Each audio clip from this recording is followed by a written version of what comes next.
to the MedBoys podcast. My name is Nimit Sharma, and today I'm joined by my co-hosts Nimit Vediya and Rushil Dave. We also have a special guest, Dr. Mona Amin. She's a pediatrician, a very successful podcast host, and one of the leading voices in the medical world today. How are you doing, Dr. Mona? I'm doing great. Thank you for having me. Thank you for coming to the show today. We'll just be asking you some questions about your medical career and why you chose it. Yeah.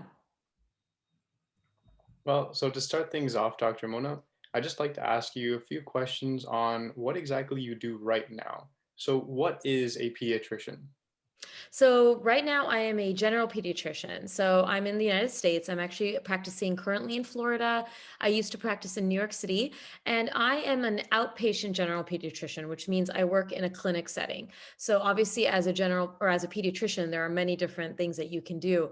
But in my job, I see patients from birth till 22 years old in an outpatient setting. So this includes well visits, so your general checkups, vaccines, for your younger children, developmental milestones, parenting questions that parents may have. And then for my teenagers, it'll be different counseling on, avoiding certain high risk activities, obviously a physical, things like that. And then beyond the physical exams and well checks, I also do sick visits. So these patients obviously from time to time will get sick. So that they need a trusted person to come to take care of them and see, well, what do we need to do? Is there a workup that's needed? Do we need to start any medicines? Do they need to see a specialist? So, as a general pediatrician, I am that home for those patients. So, if they have any concerns, they come to us first. We direct them to whether they need to see a specialist, if they need any certain care. And we're really that voice for them. And we really help guide their health for 22 years. That's so amazing. But as you know, there's so many different specialties in medicine, even in just one thing like neuroscience or cardiology. So, what really made you go to pediatrics, and why was it? Why did you really want to go into it? So for me, it was my childhood and experiences, and then it was fine tuned through medical and obviously residency to decide to go to general pediatrics. So when I was growing up, I had a really great family physician doctor who saw me till I was 22 years old. And I had such a great relationship with him. He was also a DO, which we'll probably get into. And I had just such a great relationship learning from him. Obviously, the physical exams and the exams were so much fun. Like I enjoyed going to the doctor. He made it fun. He didn't make it stressful. He was just so approachable. And I just loved it. And I had a mom who was in the healthcare field that I always knew that I liked healthcare. I always saw it to be a very secure field, meaning through any recession, pandemic, you'll always need a doctor or a healthcare, you'll always have a job in healthcare. So I really like the security there. And I just fell in love with being in an outpatient setting. And so I knew I always wanted to work with children, mainly because I saw that being able to work with children meant that I had an impact from the early ages. I didn't really like adult medicine when I was in medical school, just because I found that by then there was just so many lifestyle choices, so much stubbornness that really you couldn't change a lot of their habits. But with children, if we can get them downstream and really help parents understand how to raise their kids, give them good foundation for healthy sleep, eating, behavior, it can really avoid a lot of those health problems later in life. So I gravitated more towards pediatrics, and I went through different rotations, OB, psychiatry, all the different rotations that you all will go through when you do medicine. And I just found that I found the most happiness in pediatrics. I just love seeing them. I felt most comfortable with them. They make me laugh. Kids are really fun and they say the darndest things. And I just found that it would be the best lifestyle choice for me too. The outpatient life, the children that even though on the hardest days, even though there are sad things that happen, kids are very uplifting. So it just felt like the right place for me. And then in residency, I went through all the different subspecialties in pediatrics in terms of rotations. And I just found that I loved everything. I loved endocrine, I loved the NICU, I loved the PICU. And I was like, I can't decide. So I settled on general pediatrics because I told myself, well, this is how I'm going to be able to do a little bit of everything and not be, pigeonholed into one thing. So that's kind of the journey. And I love it. As you all know, with my social media platform, Peds Doc Talk, I love it so much that I created that platform because it just really is so great to educate parents on how awesome kids are and really reduce their worries, because sometimes parents are just so concerned about things that I'm not concerned about, or I want to educate them on when to be concerned so that they're not losing sleep if they don't need to. it's very inspiring that you're doing something just out of your job to help the people during the pandemic. Yeah. We've always been up to date with your Instagram account, and even though we don't have kids or anything, it's just very helpful to know all of this stuff.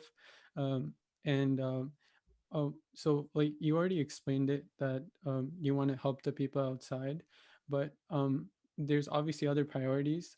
How do you manage your time? I know you've gone through an entire medical career, but and it's probably asked a lot, but what is one thing that keeps you like going to just maintain the social media platform?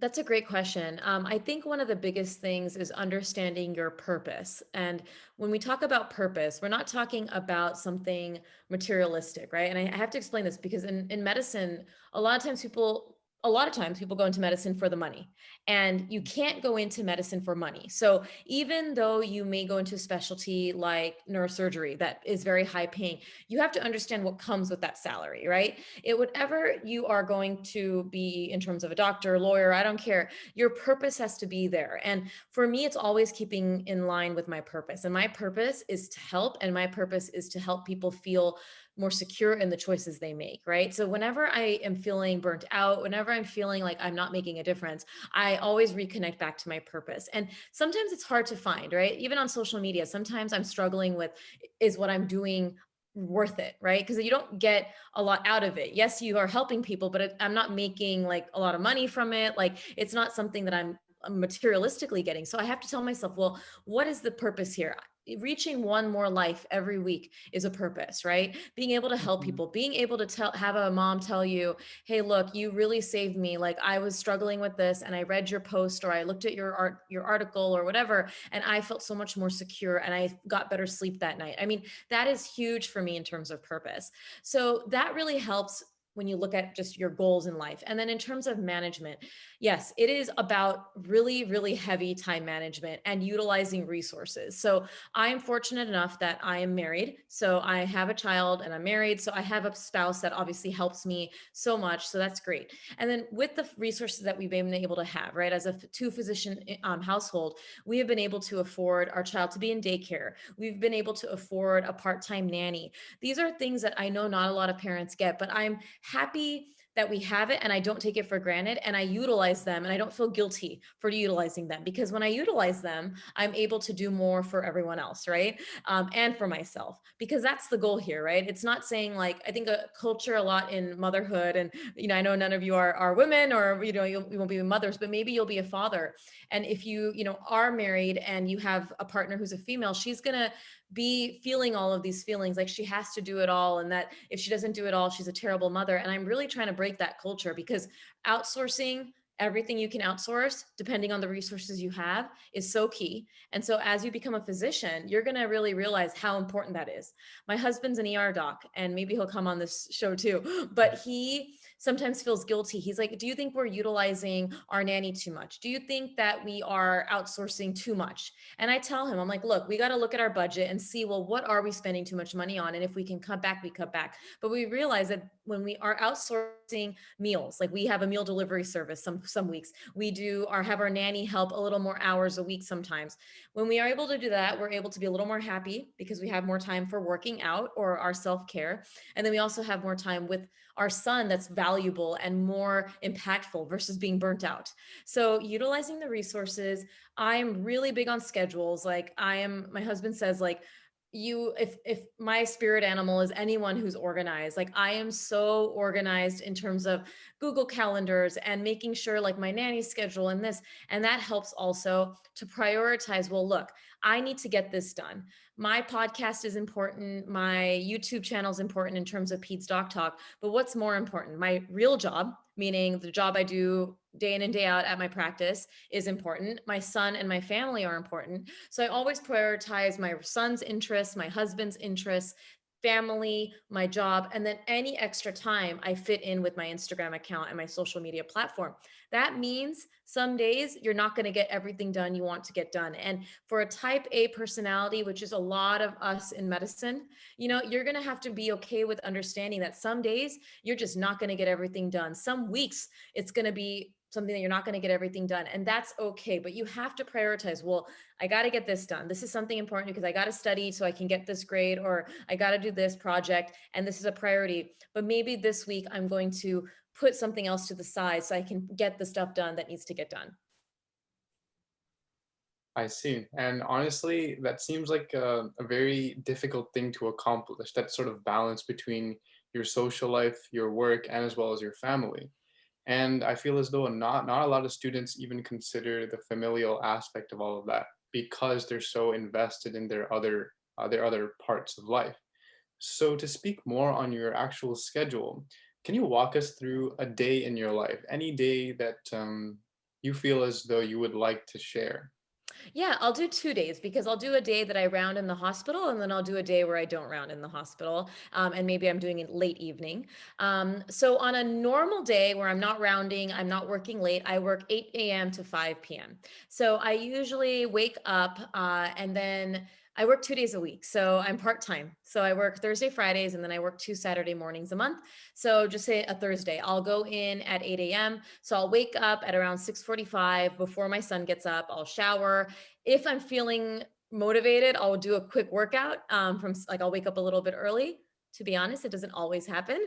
So I'll wake up at 6:45. I'll shower. My son usually wakes up at 7. My nanny meets us at around 7:15 or 7, depending on what time she gets in with traffic. So she'll meet me. I will continue getting ready. I'll hand my son off to her so I can finish, getting myself ready. I'll play with him a little bit, spend some time with him before I have to head out to work. I head to work. I start seeing patients at 8 a.m. I tend to see anywhere from about 15 to 19 patients in the morning as a general pediatrician.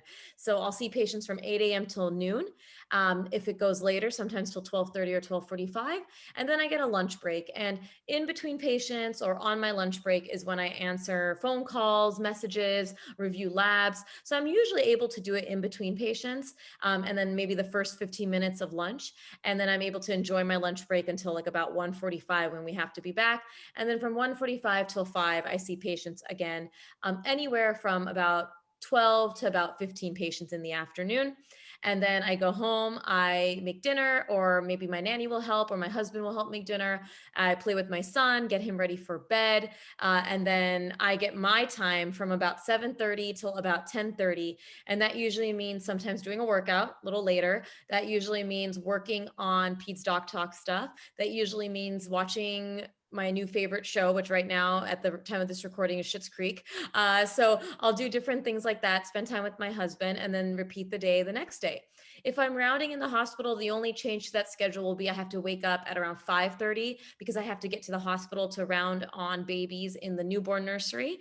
So these are babies that are healthy babies that have just been born, maybe less than 24 hours of life, or less than 3 days of life. So I'll round on those babies, and then I have to be at the office by 8. And then the last scenario is if I work late, 2 Thursdays a month, I do telemedicine in the evening. So I'll do that normal 8 to 5 that I mentioned. And then from 5 to 7, I do telemedicine from the office, which is where patients will get scheduled on my laptop. I see them via virtual visits. This can be usually sick visits, not well visits. And we talk about any concerns they have right now, cough, cold, allergies. And then I head home at around 7:30. And I usually miss my son those days because he goes to bed at 7:30. And then I get a little bit of me time and then repeat for the next day. That's a really busy schedule. We thought we were Yeah. busy because we had exams for 2 weeks, and then we listened to you, and it's nothing. Well, I will say that it is a different type of busy, right? I mean, I love that I don't have to study every minute, right? Like, I mean, obviously, as a practicing doctor, you're gonna continue to educate yourself. I read about things, but I'm not reading so much about like random stuff. It's reading related to a patient. Like if I had a complicated patient, I'll read about that, right? Which actually I feel like helps stick more a little bit because it's tying it into a case. So that ends up being a little more, I guess, fun in some ways. But yeah, especially with the kid on board, like the switching of the activities, right? The mommy mode, the doctor mode, the commuting, the having to make a schedule or prepare his meals for the next day. I mean, those are all little things that can kind of add up, but it's just about balancing it. Yeah. And I also wanted to ask you about what you said about telemedicine, because medicine and technology have been more and more intertwined as the years have gone by. with AI and machine learning and stuff. So what do you think is the future of telemedicine? Because I see a lot of doctors saying like it's not the same thing as a patient coming in and it's not that effective. But what do you think? I think it has a huge place in pediatrics. I think the most amazing thing is there are so many things that parents are worried about that does not need to come into my office. Like I see them in the office, and then afterwards I'm like, they really didn't need to come in. So telemedicine allows that that little space between, okay, I don't want to just talk to someone on the phone. I don't need to come in. I want to visualize a doctor and maybe talk to them about a concern, and that doctor can run through with me like, hey, what do I need to worry about? Let me see your child, and then say, hey, this happens, you need to come in. That is what I think the benefit is. I can't prescribe a lot of things over telemedicine. I can't check the child's ears, I can't listen to their chest. So I don't want people to use telemedicine to get prescriptions. The one thing I'm worried about with telemedicine is I do believe it's going to be like an urgent care, or it's going to be leading to overprescribing. And in pediatrics, that'll drive me nuts. I feel like medicines are already overprescribed for children so much that I don't want them to feel like, okay, well, we're doing a telemedicine visit, the child has ear pain. Oh, it's probably an ear infection. Let me give you an antibiotic. Well, you don't know that. You need to confirm it via an exam, and also walk through, is that even necessary? Based on the age of the child, based on what's going on, we may not need to do antibiotics. So I find the utility is there. I have so many new parents that are so concerned about things, and they don't want to drag their child into the office in a pandemic, or maybe even afterwards, after a pandemic, they just don't want to take their child in a car seat and go. So it really is a good stepping stone to say, hey, I'm just kind of concerned. What do you think? What do I need to look out for? And I love that I can do a little bit of a blend. I like that I can do just a couple sessions a month, because I think it has a future. And I like to stay up to date on advances in medicine and technology. So I'm really glad that I get to do it, but not all the time, because I do like the in-person. I think the in-person is what we need for well visits. I don't like doing well visits on telemedicine. It makes no sense. But the sick visits like pink eye, a rash, things that are visual, I don't need you to come in. I can look at your eye and tell you have pink eye. So anything more visual, I think, is such a benefit. And I do wish more people will use it, but also use it from our end with a lot of discretion, saying, hey, I don't want to overprescribe. If I don't know, I have to tell the patient, your video quality is not that great, or I can't really tell on telemedicine. So I'm going to need you to come in, and not just say, well, this is what it is, when you don't know for sure.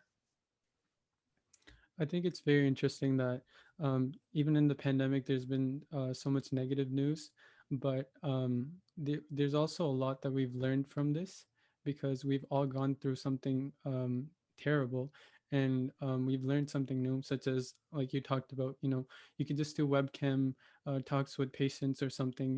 Maybe some of them are effective, some of them are not effective, but the ones that are effective, maybe we'll learn from them after the pandemic is over, Yeah. and put them to good use. But I actually want to go back to your studying days when you were in med school and stuff. I saw one of your posts on Instagram. You talked about the day you actually got rid of your financial debt from medical school. Yeah. How did that feel, and how did that impact you when you were actually studying in medical school? That's a great question. I could talk about this for a whole episode. I'm very open about this. And my husband and I combined had $480,000 of student loan debt. I took on most of that. My husband had way less. I had 370,000, and then my husband had 110. Okay. And that was very hard for me, because I went into general pediatrics, which is not a high paying specialty. So when I took out those loans, right? Sadly, in medical school, my medical school and many medical schools back in the day, I don't know if it's changed, they don't educate you about the impact of student loan debt, meaning they tell you, okay, this is how much you can take out, you'll pay it off. But I wish we would talk more about, well, yes, you can pay it off, but you also have to think about, well, how long are we going to sustain in this medical career in the current climate, right? And what if you want to have freedom in how you practice? If you have debt, it's going to maybe not allow you to have that freedom. For example, what if you want to start a private practice and you have $370,000 of debt? That's going to be equity and money that you need to start a practice. So thinking about, well, what do you want and what are your goals is really important when you take out those loans. And I wish they would educate more about the impact, and really saying, hey, I need you to take out as little as you can to live a decent life. I mean, you don't need to eat like beans and toast every day, but I need you to have some resemblance of an understanding that we don't need to be doing crazy things and we don't need to be spending so much money because you need to pay this money back, especially with the interest. It felt so good when we paid off that debt. I mean, it was at the beginning of this year, 2021, we felt like a weight lifted off our shoulders. For me, especially, I felt so burnt out from work because I felt like I was going to work to basically pay back a debt, meaning it just, you know, that your salary is going towards that, right? My entire salary as a pediatrician was going towards my debt because that's what we were doing for our payment plan. We didn't want it anymore. So that's what we decided. And it kind of sucked, right? Not having, Mhm. even though I was in a marriage, yes, I have another income. So it's so great, but it's understanding that I've worked so hard. And now for the last 5 years, my income is going towards paying it off when I really didn't feel like I could find as much joy. And once I paid it off, it really helped find that joy again. When I was in medical school, I really didn't think much about the debt because I didn't have to pay it. When I hit residency is when I had that rude awakening and I realized, well, now I have to figure out what I'm going to do. And I saw that number and I told myself, well, I have no option here. I'm not getting paid a lot in residency. So I ended up doing income-based repayment in the United States, which is basically they look at the percentage of your income and then they say, okay, take this percent. It was it was basically a drop in the bucket when you have that much debt. It didn't even cover the interest. So I just did it. I told myself, well, I will get a job and I will pay it off for 20, 30 years. It's what I have to do. And then I met my husband and we had a whole conversation about what our financial future would look like. And thankfully, we were on the same page that we didn't want the debt anymore, even if we could pay it off in 20, 30 years and live a comfortable life. We said, let's live under our means for as long as we can get that debt gone. So we lived like residents. We lived in a we first lived in a 1-bedroom apartment. We moved to a 2-bedroom apartment in our 30s. We had our baby in an apartment. We decided, this is the best thing because rather than spending money on a mortgage or, putting other investments anywhere else, that will be more financially expensive. We said, why don't we do this? And at the same time, we obviously invested in the stock market. At the same time, we saved and saved and saved. So we were doing all that simultaneously so that one day we could say our loans are gone. We're in a better financial state now to be more comfortable and say, okay, now we can take some more risks. Now, if I wanted to quit my job and start my own practice, I could. I'm not planning on that right now, but it's nice to know that we can take some financial risk right now with starting a small business or with doing other things. Whereas with that debt, it just loomed over us and kind of made us less likely to take those risks. And yeah, I definitely understand exactly what you're going through because of how the pandemic's even been impacting people like that on like a daily basis in terms of accumulating debt and how negative it can feel, how much of a Yeah. burden it can feel on your life. So one question I would like to ask you based on your experience with that is why is medical school so expensive in the first place? And do you feel as though the price that you paid for your education is really reflective of the experience that you're going through right now? No, no, no, no. So this is the hard thing, and I don't know why it's so expensive, and it needs to change. I mean, the cost of tuition, supplies, the board exams, right? I mean, it never ends. I mean, DEA numbers, getting all your licensing, the price tag associated with that. I mean, I had to renew my license, and it was $1,400. I mean, it's nuts, and it's just it feels like a money making scheme from the board, right? From the whole process. It is not worth that price tag, in my opinion. I mean, it is very expensive. Obviously, I think I got a great education. So on the flip side, I'm like, well, of course, but could that have been done in a more affordable way? Absolutely. Doctors are made in every other country besides the United States, right? I mean, besides in all these other countries, and they are great doctors. I mean, you can have good doctors. To me, the most important time of our training is residency. Residency is where it's at. I mean, you will learn a lot in medical school, don't get me wrong. You need all that basis, but could it be cut down to maybe 3 years of medical school? Do you need 2 years? Probably not. I mean, if someone does, well, maybe we can see if they don't know what specialty, but you could probably get medical school done in 3 years and then maybe do an extra year of residency, right? So doing 4 years of residency, or maybe just keeping the 3 years. It is really, to me, that fourth year of medical school to me is not necessary. I think you could really cut that down, save a lot of time. I wish I could change things, but we can't, because then you can save $60,000 on tuition. I remember when I was doing rotations and I had to move on around, my dad asked me, he's like, so you still have to pay tuition? What are you paying tuition for if you're going to be rotating at other hospitals? And I said, I'm like, that actually makes a lot of sense. I mean, I don't know why. And he was so perturbed by the fact that we still have to pay tuition that whole year, right? But it makes sense. It's like, obviously we have to go to those hospitals, and that is, resources there. But does it need to be so expensive? I do not think so. Do I think my education was amazing? Absolutely. But residency was what I think was most important. Medical school definitely helped me get into residency, and it was what we need to get into residency. But I really feel we can cut down on the years. I mean, you look at training that happens in other countries, and they go straight from high school. They go straight from high school into these direct programs. And yet we do 4 years of undergrad, 4 years of medical school. I took a year off, 3 years of residency. You do fellowship. I mean, you're in your late 30s when you're done, if you do, surgical specialties, or if you subspecialize. And it's late.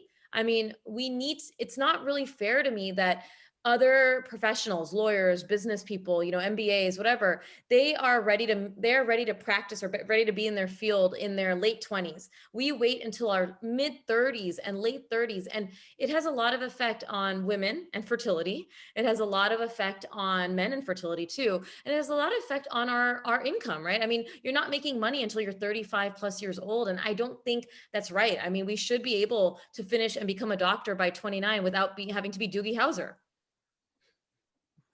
Definitely. Yeah. I think everyone that we've talked to who is in med school currently, they say that everything that you've learned in undergrad is just, like the first half semester of medical school, or not Yeah. even, or it might just be like the first year of medical school. So they definitely think that undergrad wasn't worth it, going into medical school. And in countries like Australia, or I think Ireland or something, they go straight from high school to medical school, and they just have a straight 5 or 6 year program. Yeah. And you end up doing more residency years than doing actual studying. um, but were there any what ifs in your career? Like, what if I took that path? What if I did not go into pediatrics, I chose something else? Or maybe in residency you liked something else? I always think about that, but then I also have an ending spiel that I feel like the flip side. Like, I always thought, well, what if I had become either ophthalmology, that was actually a surgical specialty that I was really interested in, or OB. Those are my two non-pediatric big things that I was thinking of. And, I think about that, but then as you go through the feel in terms of like being a pediatrician, I started to realize, well, this is what I was kind of meant to do. And so definitely I thought about it, but it didn't fester or sit with me for too long. A lot of what ifs in my career were realizing at the moment that I felt like when you're in the moment, you sometimes feel, well, this seems like the worst thing. So for example, I matched at my last choice for residency. And I always thought, well, what if I had ended up at another residency program? And then I matched at that residency. It was the most amazing experience for me, and so then that led me to meet my husband. So had I matched at some other program, I would have probably not met my husband. So that's kind of like that what if, like, wow, it was meant to happen. And then the other what if that was big for my career was I was supposed to, I was looking for a job when I was leaving residency. And I always said, I didn't know my worth. I didn't know that I was able to probably get a better job than I thought I could. I was a fresh resident. I was worried about my debt. So I didn't know I just wanted a job. I didn't care what kind of job it was. And I almost took a job at a very awful practice, meaning that they were going to burn you out. I was just wanting a job where I probably have to commute for an hour and a half each way, but I just wanted the job. And I actually never took that job because the recruiter for that practice liked me so much that she called me on the side and said, don't take this job. And I was like, wow. She's like, trust me, it's not. And I'm like, wow, you're the recruiter and you're telling me. She's like, and she ended up leaving that practice, obviously, because she didn't like it. But I was like, wow, what if I had taken that job? I would have been miserable. I was so upset. I applied for so many jobs. I didn't get one that I really liked. I felt like, wow, that sucked. And I wanted that job. I ended up at the best practice. that practice that I ended up working at for 2 years in New York City was what made me such a great doctor today. And then through that journey, I ended up here in Florida. It really, when I look back at everything, and one advice I would say is that everything does happen for a reason. I know it's a very cliche statement and it's hard sometimes to understand it, but having gone through a lot of traumas in my life and understood like, okay, well, this was hard. And then like my son had a really traumatic birth. Like I go through all of those things and I come out of it the other side and I'm like, wow, this was really hard. And I'm not saying that it's not hard and that I'm over it, but it really happened because it was meant to happen. And it taught me a lesson, or it was supposed to be this way. It's going to sound weird, but the universe works in mysterious ways. I mean, it works in a way that makes us in a path that we're meant to have. You have to put the hard work in, and you can't just rely on the universe to protect you. But if you put the hard work in, it's going to lead you down the path that you're meant to have. And if you can trust that, it's going to be something that will really free you of a lot of stress, because it's hard, but it was something that I realized. And so looking back, I talked to my husband about it a lot too. He wanted to do ortho and he ended up doing ER. And I tell him, I'm like, but look at how great your job is now. I mean, you have flexible hours. You're able to be home with your son for 10 days in a row sometimes. Like you have random Mondays off. Like it's amazing. And you're home for him, and it really does make sense when you look at it in that positive light. Yeah, we're very happy that you feel that way because there are a lot of doctors that don't like what they do. But I think because you said that you had the right purpose for going into this field in the first place, I think that's why you've been so happy and things have happened right for you. But I also wanted to ask you a question just to educate our viewers between the differences and similarities between an MD and a DO because a lot of people don't know it. And because of that, there's a lot of ignorance that happens. Absolutely. Thank you so much for asking this question, because I am a proud DO and I feel like it's been around for so long, and yet you're right, like people still don't know about it. So a DO is a practicing physician just like an MD. So they're similar in every way that you can imagine an MD being similar, but the added benefit of a DO is that in our medical school training, we spend a lot of time learning about the body as a unit. So every system, every pathology, everything we learn about how the environment, nutrition, everything else can have an impact on that disease. And we learn it as a system or as a process, right? Mind, body, spirit is what the philosophy of DO school is. So I give an example, abdominal pain in children. When I go through my differential, I equally put the medical reasons for abdominal pain at a level as emotional health, because in children, sometimes anxiety, depression can manifest as abdominal pain. Okay. So it's equal. It's not like, well, no, it has to be medical. I put it on an equal playing field because we have to understand that our mind our mind and what we're thinking and how we approach life has a huge effect on our physical health. So this is what we learn in DO medical school. And I loved it. We also learn very similar to like physical therapists. I kind of say it's not physical therapy. It's not being a chiropractor. It's a little bit different because it's OMM, osteopathic manipulative medicine. It's how we can move the body through different maneuvers to affect physical well-being. So it's similar to what a chiropractor would do, similar to what a physical therapist do, but not quite as niched as them. And we learn about that. We learn about how if a child has some symptom, could we maybe adjust their spine or adjust this to help them alleviate symptoms? The musculoskeletal system is connected to a lot of pathology, is the thought process. And so that's why as a DO, I'm more open to chiropractor care. I'll talk to some MDs and they're like, oh, they're quacks. And I'm like, okay, let's not call them quacks, because obviously a lot of people in the world go to chiropractors and it's been around in many countries. I agree that some chiropractors push their bubble a little too much and do too much vaccine education when they shouldn't. They are anti-vax, but we have to understand that there is some benefit in how we can adjust the body to some conditions. So I'm a little more open to that. You'll find that as a DO, and maybe just my personality, I'm way more open to a lot of this alternative medicine stuff. And it's not that I think that we should go solely to alternative medicine. It's understanding that there obviously is a historical component and cultural component behind acupuncture, behind, anything that we do, Ayurvedic medicine, behind, using supplements in a safe way.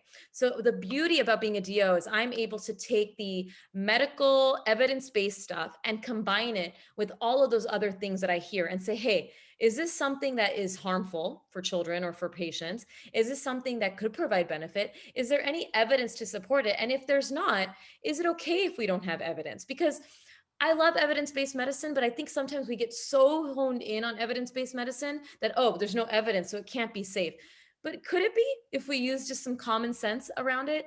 And that's what I love about my training. And I do believe that the personality gets gravitated towards DO school. It doesn't mean that all DOs are going to be like me, but my personality gravitated towards that. I've always felt that way. And then through being a DO and through being just a practicing physician, I like to blend Eastern and Western medicine, evidence-based medicine with more old school medicine. I think it's important, but it's really, really important to see that difference. So I always seek out DOs. I just love the philosophy. I find that my DO colleagues have the best bedside manner. My son's doctor is a DO. I just find that I feel like the people that gravitate towards it have been way more approachable, but that does not mean that I don't find amazing MDs. Obviously, they're amazing, obviously, but I just feel like it's a personality thing. It's the outlook, it's the non-judgment, it's well, why are you going to functional medicine doctor? What is it that you're getting from them that you can't get from me? Because I want to learn, right? I want to see, well, no, we can talk about this stuff and I'll explain. You getting injections of turmeric is probably not a good idea, right? Let's talk about why it's not a good idea.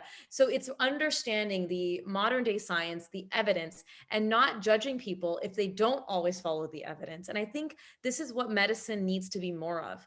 I find a lot of the doctors I follow on social media are so honed in on evidence-based, and I think it's fantastic, but then they can't be open to anything else. And that can kind of pigeonhole you in this modern medicine landscape, right? People want to know, well, what are alternatives? If I don't want to take an antibiotic, is it a possibility? Well, no, your child needs this antibiotic. Well, do they really, or can we do something else? So that is what I like to bring to the table. I like to really practice that in the middle ground medicine. And I feel like the DO philosophy really helps bring that to life. Yeah, and everything you said just shows people and everyone that DOs and MDs are essentially the same thing. They have their own things that they're better at and their own niches, and that's what we need in society today, because we need different views and perspectives on these medical problems. And that brings us to the end of this podcast. Thank you for talking to us. Everything you said makes so much sense, and it's tremendously helped us, at least, and I'm sure it will help so many other people. To our viewers, please follow Dr. Mona on Instagram, on YouTube, her podcast at Peds Doc Talk. And thank you again. We're very lucky to have you. Thank you so much. This was so much fun. If you all have any other questions, want me to come on again, I'm happy to. It's really nice being able to talk to people at the beginning of their journey. So, I really try to use my time. I'm not able to say yes to everything, right? So I tell my husband, I'm like, there's a vibe I get. So I think when I got messaged by Naman, like he emailed me and I was like, oh, this sounds really cool, but I have to think, like, is this something I can put into my schedule? And I know we had to reschedule a little bit, and I'm so grateful that you guys were able to move your schedule around for me and my son and what we needed to do. Because I think it's important that you hear from the voice many years after. There is a lot of stress at the beginning of the process and fear of the unknown. And it is important to have someone who is honest, hopeful, optimistic. I don't want you to feel, and I hate when mentors are so negative. I'm also negative from time to time. I don't like everything about being a doctor, but the outlook is glass half full. It's definitely really important to do that. You can't live this life of, oh, this sucks, I hate my life, because it's life. I mean, if you don't like it, you got to change something. So that's my mentality, and I'm happy to bring that light to you guys.